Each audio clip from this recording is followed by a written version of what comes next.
Hi guys, welcome back to another video. Himachal Pradesh JBT TET और Sanskrit TET का examination आपका कल यानी 12 जुलाई 2025 को एग्जामिनेशन कंडक्ट हो जाएगा। इस वीडियो में हम जनरल अवेयरनेस के इंपॉर्टेंट क्वेश्चंस डिस्कस करेंगे। ये क्वेश्चन प्रीवियस ईयर में पूछे गए हैं। इसमें general science, HP GK, national international GK, social studies के क्वेश्चन रहेंगे। ओके, तो स्टार्ट करते हैं फर्स्ट क्वेश्चन से। पहला क्वेश्चन है, ताजमहल का रंग पीला करने के लिए निम्नलिखित में से कौन उत्तरदायी है? Which of the following is responsible for turning Taj Mahal yellow? Taj Mahal का जो कलर येलो हो रहा है साल दर साल, उसके पीछे का कारण जो है वो है सल्फर डाइऑक्साइड। सल्फर डाइऑक्साइड किससे आती है ताजमहल पे? ये आती है पॉल्यूटेड रेन वाटर से। जो एसिड रेन होती है, पॉल्यूशन होगा एनवायरनमेंट में, सल्फर डाइऑक्साइड ये जहरीली गैस है फैक्ट्रियों से, आपकी डीजल गाड़ियों से जो निकलता है धुआं, एनवायरनमेंट में मिक्स होकर बारिश जब होगी तो पॉल्यूटेड जो रेनफॉल होगी उससे सल्फर डाइऑक्साइड वाटर में मिक्स होकर आएगा, जिससे जो मार्बल है ताजमहल का वो खराब हो रहा है। Sulphur dioxide option A correct होगा। नेक्स्ट क्वेश्चन है, निम्नलिखित में से कौन भारत का प्रथम वाइसरॉय था? Who of the following was the first viceroy of India? Bharat के पहले वाइसरॉय थे Lord Canning. Lord Canning option B correct होगा। देखिए 1857 का जो विद्रोह हुआ था, रिवोल्ट ऑफ 1847 हुआ था, इसके बाद जो भारत पे जो कंट्रोल कर रहा था वो पहले ईस्ट इंडिया कंपनी कर रही थी। ईस्ट इंडिया कंपनी में 1857 का जब रिवोल्ट हुआ भारत में, तब जो ब्रिटिशर थे, ब्रिटेन से शासन कर रहे थे, वो हिल चुके थे। उन्हें यकीन नहीं था कि भारतीय इतना बड़ा आंदोलन कर सकते हैं। उसके बाद क्या हुआ, जो ईस्ट इंडिया कंपनी के पास कंट्रोल था भारत का, वो अब डायरेक्ट ब्रिटिश क्राउन के हाथ में चला गया। अब ब्रिटिश क्राउन जो है डायरेक्ट शासन करता था इंग्लैंड से भारत पे। 1858 में क्या हुआ था, 1858 में गवर्नमेंट ऑफ इंडिया एक्ट आया था। गवर्नमेंट ऑफ इंडिया एक्ट आया था जिसके तहत जो कंट्रोल था भारत पे जो शासन करने का, वो ईस्ट इंडिया कंपनी से वापस ले लिया गया था, ब्रिटिश क्राउन के पास आ गया। और पहले वाइसरॉय बने Lord Canning. Okay, Lord Canning पहले वाइसरॉय बने। इससे पहले वाइसरॉय की जगह पे जो उपाधि हुआ करती थी वो हुआ करती थी गवर्नर जनरल की। गवर्नर जनरल की पहले उपाधि हुआ करती थी। गवर्नर जनरल के स्थान पर अब वाइसरॉय नियुक्त किया जाने लगा। लॉर्ड विलियम बेंटिक ये गवर्नर जनरल थे भारत के। इनके कार्यकाल में सती प्रथा पर रोक लगी थी। सती प्रथा पर रोक लगाई थी इनके कार्यकाल में इन्होंने 1829 में। इसके अलावा ठगी प्रथा पर भी इन्होंने रोक लगाई थी एक साल बाद 1830 पे।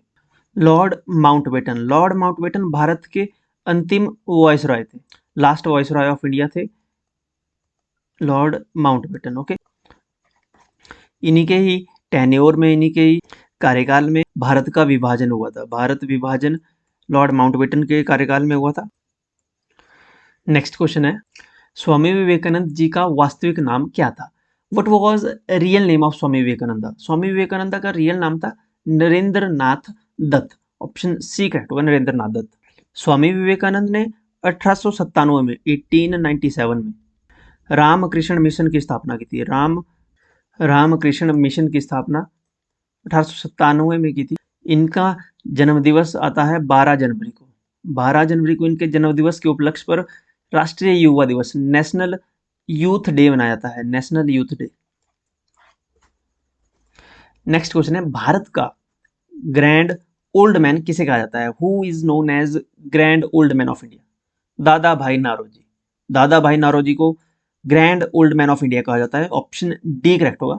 इनकी एक थ्योरी है जिससे क्वेश्चन पूछा जाता है कि इनकी थ्योरी क्या कौन सी थी। दादा भाई नारोजी की जो थ्योरी थी वो थी ड्रेन ऑफ वेल्थ थ्योरी। क्या थ्योरी थी? Drain of wealth theory. Drain of wealth theory थी दादा भाई नारोजी की। इनकी पुस्तक से क्वेश्चन पूछा जाता है कि दादा भाई नारोजी की प्रसिद्ध पुस्तक का क्या नाम था? तो इनकी पुस्तक का नाम था poverty and un British rule in India. मैंने शॉर्टकट लिखा poverty and un British rule in India. Okay, ये इनकी पुस्तक का नाम है। दादा भाई नारोजी पहले भारतीय थे जिन्होंने ब्रिटिश संसद में ये सांसद बने थे। ओके, 1892 में, 1892 में ये लिबरल पार्टी के टिकट पर चुने गए थे ब्रिटिश हाउस ऑफ कॉमन्स में। ओके, ऑप्शन में जो बाल गंगाधर तिलक दिया गया है, इनकी एक स्टेटमेंट है, इनका नारा है स्वराज मेरा जन्मसिद्ध अधिकार है और मैं इसको लेकर रहूंगा। ये इनका एक स्लोगन है, इसको याद रखें, आपको पता भी होगा, ये काफी कॉमन है और इंपॉर्टेंट भी है। गोपाल कृष्ण गोखले महात्मा गांधी के ये पॉलिटिकल गुरु थे। महात्मा गांधी के पॉलिटिकल गुरु थे गोपाल कृष्ण गोखले। महात्मा गांधी के पॉलिटिकल गुरु गोपाल कृष्ण गोखले, और गोपाल कृष्ण गोखले के पॉलिटिकल गुरु कौन थे? गोपाल कृष्ण गोखले के पॉलिटिकल गुरु थे महादेव गोविंद रनाडे। महादेव गोविंद रनाडे गोपाल कृष्ण गोखले के पॉलिटिकल गुरु थे, ऐसे याद रखें तीनों को। अगला क्वेश्चन है, कनिष्क फर्स्ट के समय में दरबारी वैद्य कौन था? Who was court physician during the reign of Kanishka one? Kanishka के समय में दरबारी वैद्य था चरक। ऑप्शन ए करेक्ट होगा। चरक जो थे, इनकी एक प्रसिद्ध संहिता है, पुस्तक है, जिसका नाम है चरक संहिता। इसमें मेडिसिन के बारे में है, आयुर्वेद मेडिसिन के बारे में इसमें बताया गया है। नेक्स्ट क्वेश्चन है, निम्न में से किसे शाक्य मुनि तथा तथागत नाम से जाना जाता है? Which of the following is known as the Shakya Muni और तथागत? देखिए, शाक्य मुनि तथागत ये भगवान बुद्ध के ये उपनाम है, अन्य नाम है बुद्ध के। ऑप्शन डी करेक्ट होगा। भगवान बुद्ध को शाक्य मुनि तथागत बुद्ध नाम से जाना जाता है। महात्मा बुद्ध का जन्म कब हुआ था? महात्मा बुद्ध का जन्म हुआ था 563 बीसी में। कहाँ हुआ था? लुम्बिनी में। लुम्बिनी कहाँ है? लुम्बिनी ये आधुनिक नेपाल में है। लुम्बिनी, इनका जन्म हुआ था 563 बीसी में। यहाँ पे बुद्ध ने अपना पहला उपदेश कहाँ दिया था? इन्होंने पहला अपना उपदेश दिया था सारनाथ में। कहाँ पे? सारनाथ में। ऑप्शन में महावीर दिया गया है। वर्धमान महावीर, ये इनका जन्म हुआ था 599 बीसी में। 599 बीसी में इनका जन्म हुआ था। कहाँ हुआ था? कुंडग्राम में। कुंडग्राम कहाँ है? कुंडग्राम बिहार में इनका जन्म हुआ था। ये जैन धर्म के 24वें तीर्थंकर माने जाते हैं। जैन धर्म के 24वें तीर्थंकर, और 24वें तीर्थंकर यानी अंतिम तीर्थंकर थे ये जैन धर्म के। इन्होंने जो उपदेश दिए हैं अपने, वो किस भाषा में दिए हैं? वो दिए हैं इन्होंने प्राकृत भाषा में। कौन सी भाषा में? प्राकृत भाषा में। अगला क्वेश्चन है, भारत के किस भाग में स्थानांतरण खेती की जाती है? Which region has practice of shifting cultivation in India? Shifting cultivation north east region में, उत्तर पूर्वी भाग में की जाती है। देखिए, ये 5th की बुक में है, 5th की एनसीईआरटी में था। ये जो पुरानी एनसीईआरटी हुआ करती थी, अब तो एक्टिविटी बेस्ड एनसीईआरटी आ गई है ईवीएस की, लेकिन जो पुरानी एनसीईआरटीज हुआ करती थी 2018-19 के समय में, उसमें ये टॉपिक था। इसे झूम खेती भी कहा जाता है। ओके, झूम खेती या शिफ्टिंग कल्टीवेशन इसे कहा जाता है। ओके, ये कहाँ होती थी? ये नॉर्थ ईस्ट में होती है। ओके, ऑप्शन डी करेक्ट होगा इसमें। नॉर्थ ईस्ट के जो एरिया है, नॉर्थ ईस्ट रीजन है भारत का, वहां पे ये शिफ्टिंग कल्टीवेशन की जाती है। अगला क्वेश्चन है, अंतर्राष्ट्रीय मानवाधिकार दिवस कब मनाया जाता है? When is international human right day celebrated? International human right day 10 दिसंबर को मनाया जाता है। ऑप्शन ए करेक्ट होगा। 10 दिसंबर को इंटरनेशनल ह्यूमन राइट डे, मानवाधिकार दिवस मनाया जाता है। देखिए, 10 जनवरी को विश्व हिंदी दिवस मनाया जाता है। 12 जनवरी को विश्व युवा दिवस, जो हमने प्रीवियस क्वेश्चन में डिस्कस किया। राष्ट्रीय बालिका दिवस 24 जनवरी को राष्ट्रीय बालिका दिवस मनाया जाता है। अगला क्वेश्चन है, निम्नलिखित में से किस पर्वत श्रृंखला पर डोडा बेटा शिखर स्थित है? Which of the following mountain ranges is the Doda Betta peak situated? देखिए, डोडा बेटा पीक ये नीलगिरी हिल्स में है। ऑप्शन ए करेक्ट होगा। नीलगिरी हिल्स। नीलगिरी हिल्स कहाँ है? ये तमिलनाडु में है। तमिलनाडु में है नीलगिरी हिल्स। ये दक्षिण भारत की सबसे ऊंची चोटियों में से एक चोटी है। डोडा बेटा, ये जो शब्द है ना, डोडा बेटा का मतलब होता है, डोडा का मतलब होता है बड़ा, और बेटा का मतलब होता है BETTA। बेटा का मतलब होता है पहाड़। डोडा बेटा यानी बड़ा पहाड़। डोडा बेटा शब्द, ये डोडा बेटा किस भाषा का शब्द है? ये कन्नड़ भाषा का शब्द है। ओके, नेक्स्ट क्वेश्चन है, भारत में मौलिक अधिकारों का संरक्षक कौन है? Who is the guardian of fundamental rights in India? Fundamental rights in India, मौलिक अधिकारों का संरक्षक। भारत में मौलिक अधिकारों का संरक्षक है सर्वोच्च न्यायालय, supreme court of India. Bharat में जो फंडामेंटल राइट्स हैं, कॉमन भारतीय के जो फंडामेंटल राइट्स है एवरी इंडियन सिटीजन के, उनका संरक्षक। अगर आपके फंडामेंटल राइट्स का हनन होता है तो आप सुप्रीम कोर्ट जा सकते हैं अंडर आर्टिकल 32। आर्टिकल 32 के तहत आप सुप्रीम कोर्ट जा सकते हैं। आर्टिकल 32 को बाबा साहब अम्बेडकर ने heart and soul of constitution कहा है, संविधान की आत्मा।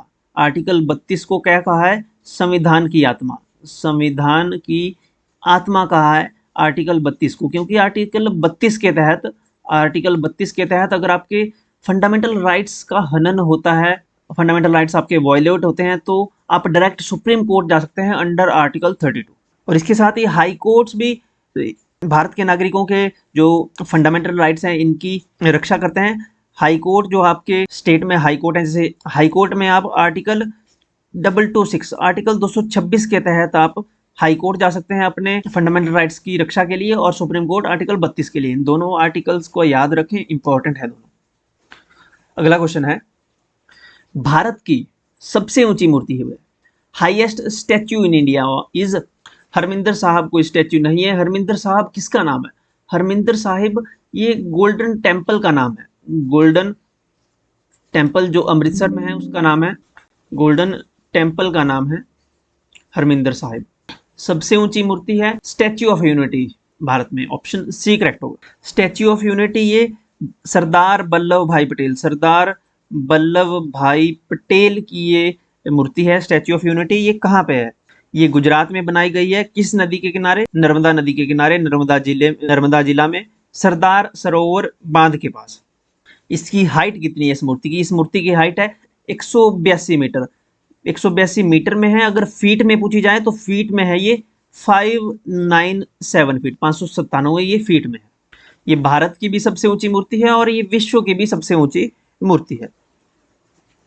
अगला क्वेश्चन है, माउंट एवरेस्ट पर चढ़ने वाली प्रथम महिला कौन थी? First Indian women to climb Mount Everest. तो ये वुमेन है Bachendri Pal, option C correct होगा, बछेंद्री पाल। ये भारत की पहली महिला पर्वतारोही थी जो एवरेस्ट पर चढ़ी थी। देखिए ये एमए संस्कृत है और इन्होंने भी बीएड की हुई है, ये एक फैक्ट है जनरल। ये एवरेस्ट पर कब चढ़ी? ये 1984 में ये माउंट एवरेस्ट पर चढ़ी थी। माउंट एवरेस्ट की हाइट कितनी है? माउंट एवरेस्ट की अगर हाइट पूछी जाए, माउंट एवरेस्ट की हाइट है 8848 मीटर। इसी साल 1984 में इन्हें पद्म श्री से सम्मानित किया गया था। ओके, पद्म श्री से इन्हें सम्मानित किया गया था। और ये है कहाँ से? ये उत्तराखंड से है ये। ओके, हमारे पड़ोसी राज्य जो है उत्तराखंड, यहाँ से है। और ये जो सुचिता कृपलानी है, ऑप्शन डी में सुचिता कृपलानी का नाम आपने सुना होगा। सुचिता कृपलानी ये भारत की पहली महिला मुख्यमंत्री है, फर्स्ट विमेन चीफ मिनिस्टर, पहली महिला चीफ मिनिस्टर है किसी भी राज्य की भारत में, तो यह है सुचिता कृपलानी। ये कहाँ की चीफ मिनिस्टर थी, मुख्यमंत्री बनी थी? ये उत्तर प्रदेश की मुख्यमंत्री चुनी गई थी, यूपी की, उत्तर प्रदेश की। वर्तमान में यूपी के मुख्यमंत्री कौन है आप कमेंट सेक्शन में बताएंगे। देखिए कोई भी बुलडोजर बाबा मत लिखना। ओके, अगला क्वेश्चन है, नोबेल पुरस्कार जीतने वाला पहला भारतीय कौन था? First Indian to get Nobel prize. तो भारत से पहले व्यक्ति जिन्होंने नोबेल प्राइज जीता था वो थे Rabindranath Tagore, option D correct होगा। रविंद्रनाथ टैगोर को लिटरेचर में यानी साहित्य में इन्हें नोबेल प्राइज मिला था। कब मिला था?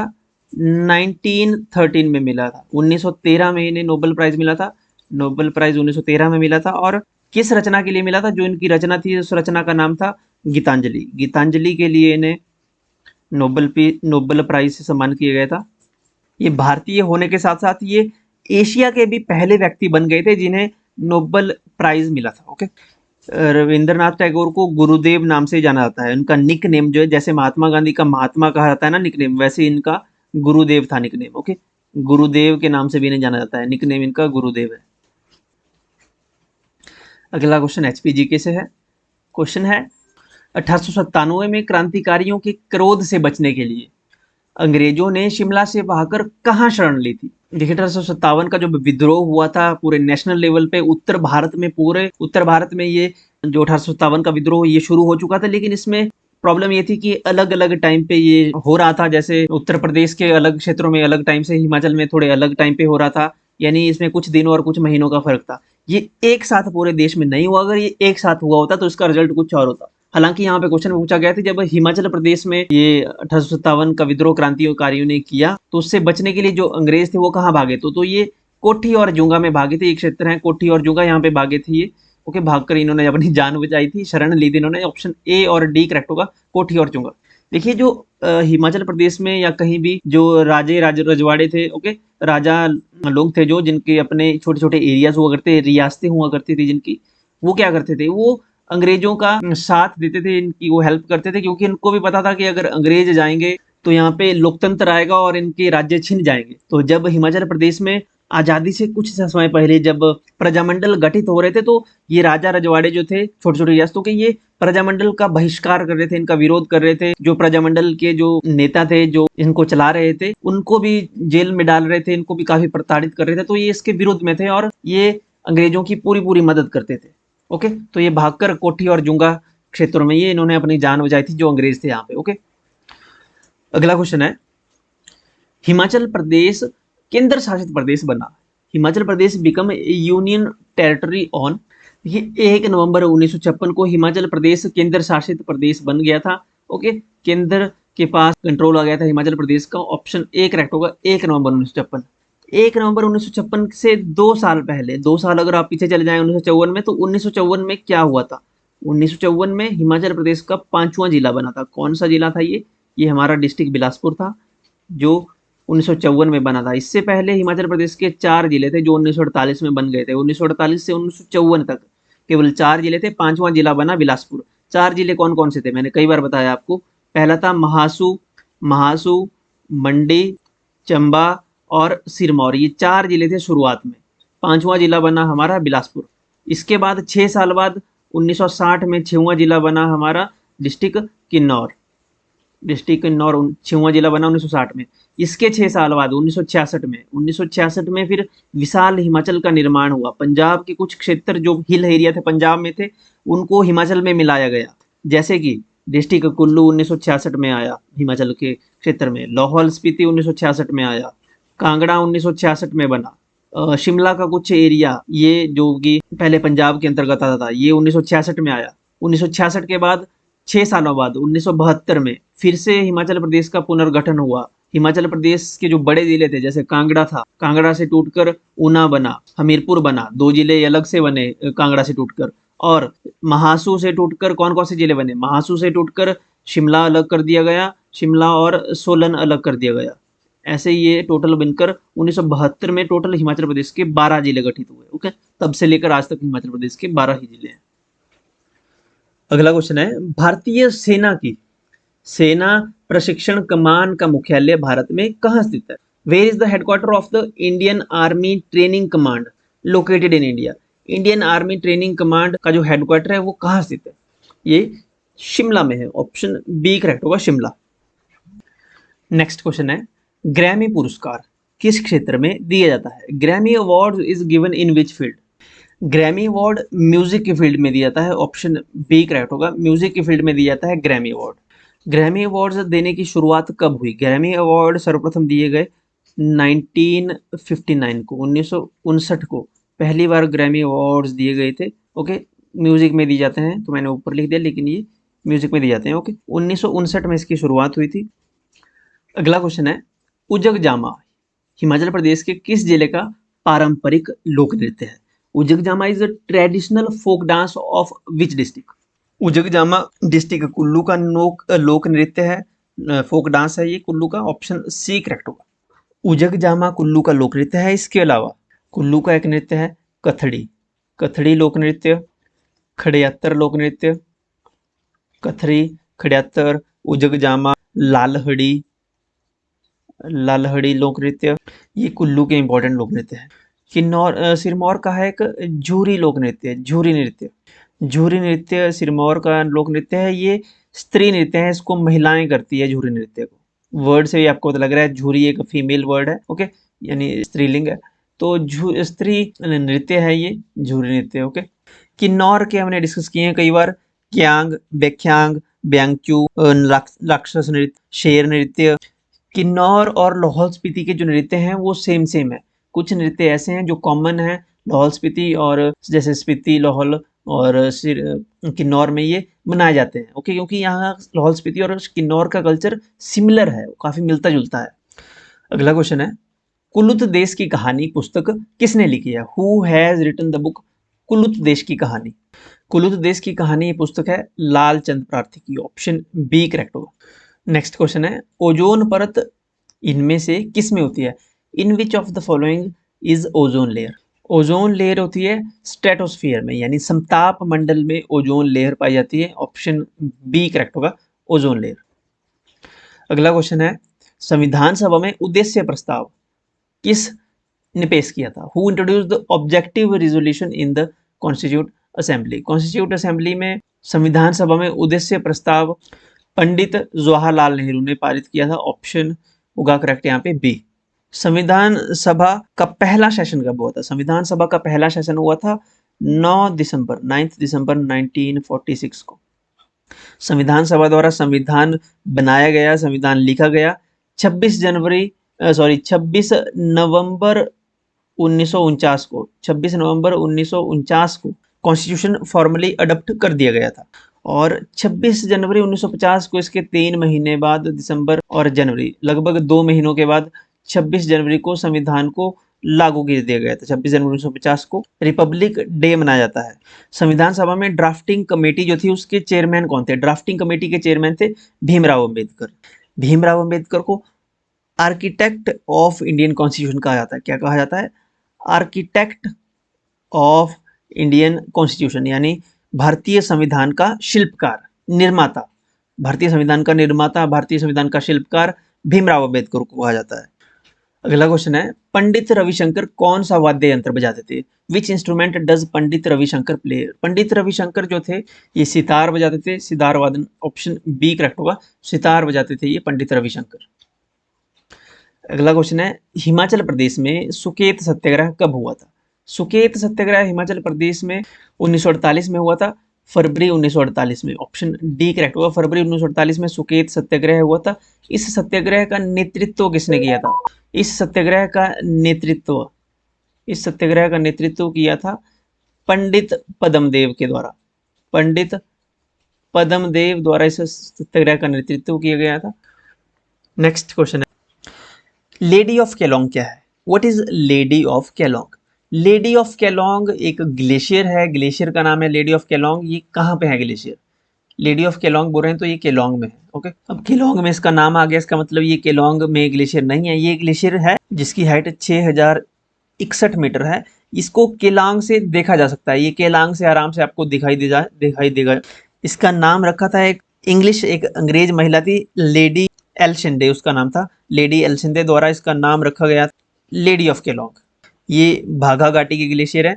चंद्रा और भागा दो घाटियां आपको बताया, तो ये भागा घाटी के ग्लेशियर है, लाहौल स्पीति में पाया जाता है। ओके, अगला क्वेश्चन है, मंडी का विक्टोरिया ब्रिज किस वर्ष बनाया गया था? In which year was the Victoria bridge of Mandi built?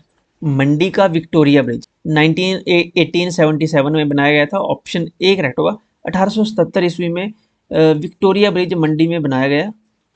Next question है, संयुक्त राष्ट्र दिवस हर वर्ष कब मनाया जाता है? यूनाइटेड नेशंस डे हर वर्ष 24 अक्टूबर को बनाया जाता है। ऑप्शन बी करेक्ट होगा। संयुक्त राष्ट्र की स्थापना हुई थी 24 अक्टूबर को। इसी दिन को अब यूनाइटेड नेशंस डे सेलिब्रेट के नाम से सेलिब्रेट किया जाता है। यूनाइटेड नेशन की स्थापना 24 अक्टूबर 1945 को 1945 को यूनाइटेड नेशंस की स्थापना हुई थी। कब हुई थी? 1945 में आपको पता है 1939 से 1945 तक सेकेंड वर्ल्ड वॉर चली थी। सेकेंड वर्ल्ड वॉर, द्वितीय विश्व युद्ध हुआ था 1939 से 1945 तक। 1945 में द्वितीय विश्व युद्ध समाप्त हुआ और विश्व में शांति और सुरक्षा बनाए रखने के लिए संयुक्त राष्ट्र की स्थापना की गई। इसमें टोटल 193 कंट्रीज है। कितनी? 193 कंट्रीज है यूनाइटेड नेशंस में। इसका हेडक्वार्टर कहाँ है? यूनाइटेड नेशन का हेडक्वार्टर है न्यूयॉर्क में। कहाँ है? न्यूयॉर्क, यूएसए में, यूनाइटेड स्टेट ऑफ अमेरिका में। अगला क्वेश्चन है, किलिमंजारो ज्वालामुखी किस महाद्वीप में स्थित है? किलिमंजारो जो ज्वालामुखी है वो अफ्रीकन कॉन्टिनेंट में है, अफ्रीका महाद्वीप में है किलिमंजारो वोल्केनो।